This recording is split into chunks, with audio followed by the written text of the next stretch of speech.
Misogyny and misandry are not mutually exclusive.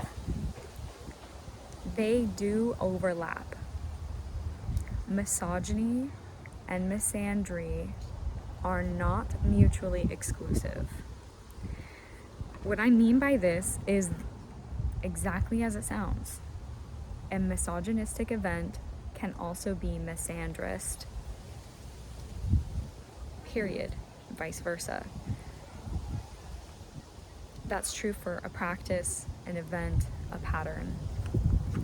They are overlapping, and something that is harmful to men in a gendered way can also be harmful to women in a gendered way, and same for masks and femmes.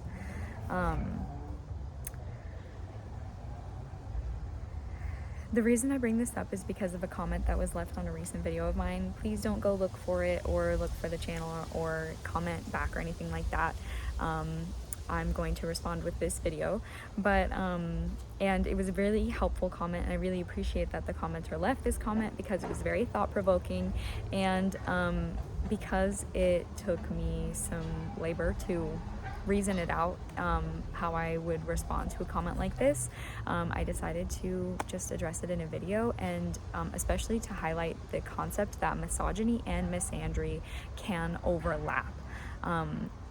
I can understand how that would be a confusing concept if you think of misogyny as men hating women, or thinking that, like, wanting to put women down, and misandry being women putting men down and hating men, etc.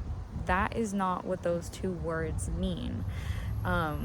There is a deeper structure of gendered bias that goes into both of these words, and they can literally overlap.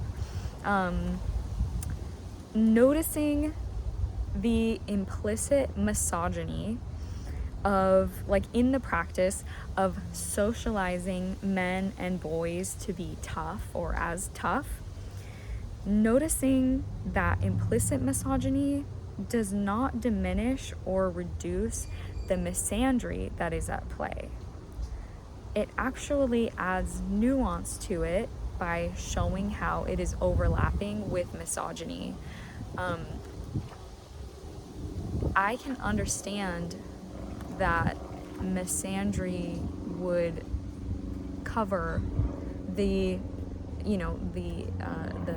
phenomena of socializing masculine people to be tough, and I think it's also important that I can see how misogyny also covers this, because it implies that femmes are weak. Why should we deny one for the other? Why does it have to be only one can be true? Both are true. It's harmful to both, like, ends of the spectrum, or sides of the map.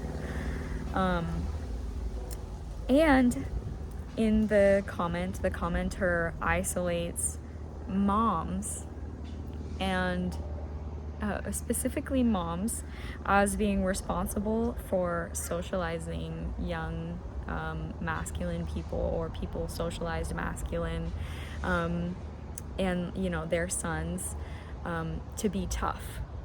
And they also selectively point out that, or really claim that, that women, I would say femme people, but the commenter said women,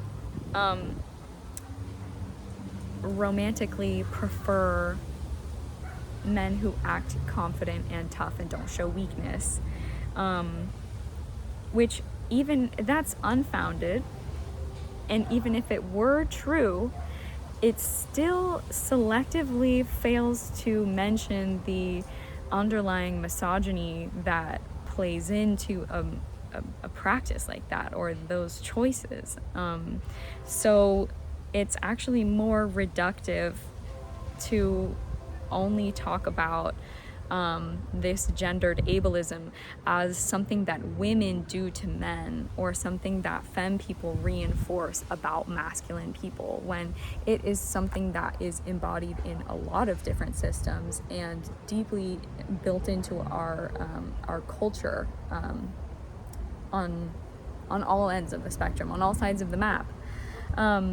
And I also wanted to point out, because this commenter specifically uses the words that it doesn't come from some kind of chauvinism against women, but it does. It inherently does. Fundamentally, it does, because to expect men to be tough is to expect women to be weak. I mean, there is inherent chauvinism in that. It implies and comes from the belief that women and femme people are weaker, just like naturally, just in their essence. And so I just wanted to talk about that, because I think it's really important to address where misandry and misogyny overlap, and that adds nuance to the conversation. That opens up more opportunities for us to talk about how these things are perpetuated and how we embody them in our own choices, because we can, women can internalize misogyny and then perpetuate it, just like men can internalize misogyny and perpetuate it. Same goes for misandry. Of course, that is not it's disproportionately misogynistic in the patriarchal capitalism that we are existing in, but misogyny equally harms men and people socialized as men and boys. So it's important to talk about the nuance and address as much harm as we can, as we see. Like, we can account for all of it and change all of it. And on a personal note, I wanted to say that I applied for a housing program through my community, but it is a really, really long wait time. Most people wait a really long time, and there is no telling whether I would be selected. And if I were selected, it would be an individual housing situation, which is not ideal, because I'm really hoping to stay with my two roommates, my best friends. We really support each other, and with specific accommodations for our disabilities and PTSD. So having the support of one another is really vital. But of course, housing is housing. So that's just a new update that I got, and I am still working on doing paperwork for an intake appointment for some other for some other stuff that I am working on for the Department of Social and Human Services, because of the support that I'm receiving from them. And that's it. That's all my updates. Okay, bye. Have a great day. Hope you enjoy this conversation, and hope it provokes your thoughts.